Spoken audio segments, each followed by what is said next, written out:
واقعی گنٹھیاں کے مرض میں عموماً جسم کے مختلف اعضاء میں یہ درد ہوتا رہتا ہے، تو اس مرض سے شفا یابی کے لیے روحانی علاج پیش خدمت ہے۔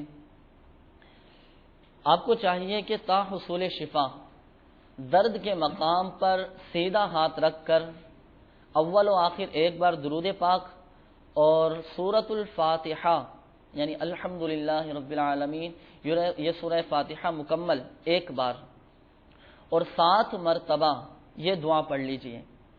اللہم اذہب عنی سوء ما اجد، اللہم اذہب عنی سوء ما اجد، اللہم اذہب عنی سوء ما اجد۔ یہ دعا پڑھ کر اور اس عمل کے اول و آخر ایک ایک بار درود شریف پڑھ کر درد کے مقام پر دم کر دیجئے اور تا حصول شفا اس عمل کو جاری رکھیے، انشاءاللہ عز و جل اس مرض سے شفا حاصل ہوگی انشاءاللہ۔ اور اس سے بھی آسان روحانی علاج وہ بھی سماعت فرما لیجئے۔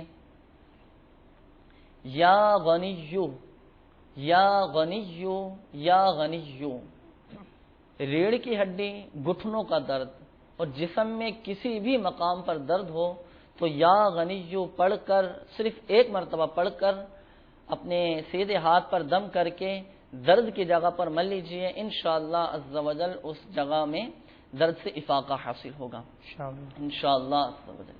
اس کے ساتھ ساتھ آپ نے خون کی کمی کا بھی تذکرہ کیا، تو اس حوالے سے بھی روحانی علاج پیش خدمت ہے۔ حضور پاک صاحب لولاک سیاح افلاق صلی اللہ تعالی علیہ وآلہ وسلم نے فرمایا کہ سورہ فاتحہ ہر مرض کی دوا ہے، سبحان اللہ۔ اور اس سورت کا نام سورۃ الشافیہ اور اسی سورت کا ایک نام سورۃ الشفا بھی ہے، اس لیے کہ یہ ہر مرض کے لیے شفا ہے۔ سورہ فاتحہ کے ذریعے حصول شفا کے 2 طریقے پیش خدمت ہیں۔ جس طریقے پر بھی چاہیں مستقل مزاجی کے ساتھ عمل کرنا آسان ہو تو آپ اس کو اختیار فرما لیجئے اور اس پر عمل فرمائیے، اور چاہیں تو دونوں پر بھی عمل فرما لیجئے۔ بزرگوں نے فرمایا کہ فجر کی سنتوں اور فرض کے درمیان 41 بار سورہ فاتحہ پڑھ کر مریض پر دم کرنے سے آرام حاصل ہو جاتا ہے۔ دوسرا طریقہ بھی سماعت فرما لیجئے۔ 7 دنوں تک روزانہ 11,000 مرتبہ صرف اتنا پڑھیے، ایاک نعبد و ایاک نستعین، ایاک نعبد و ایاک نستعین، ایاک نعبد و ایاک نستعین۔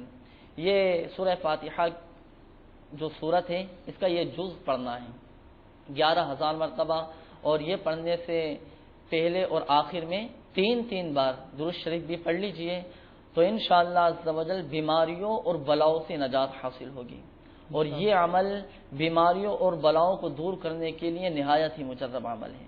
تو اسلم بھائی، آپ نے ان روحانی علاج پر، ان اوراد پر پابندی کے ساتھ عمل فرمائیے، انشاءاللہ عز و جل اللہ نے چاہا تو آپ کی تمام تکالیف اور آپ کے جملہ امراض انشاءاللہ دور ہو جائیں گے انشاءاللہ عز و جل۔